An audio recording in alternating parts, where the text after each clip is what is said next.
This morning, Taiwan experienced its most severe earthquake in 25 years with a magnitude of 7.4, leading to at least 9 deaths and over 800 injuries.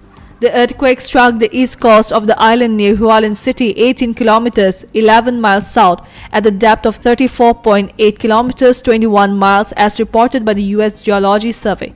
The quake occurred at 7:58 a.m. local time and was accompanied by several strong aftershocks, causing tremors across the island, including in the capital, Taipei, as reported by CNN. In the aftermath, rescue operations were launched to extricate dozens of individuals trapped inside highway tunnels.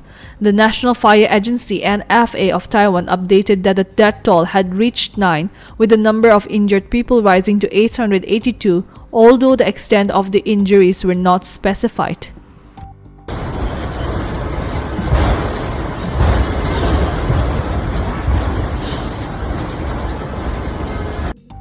冲的地震，汤方，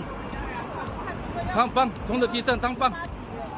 哦，你看这里，我的车在这边。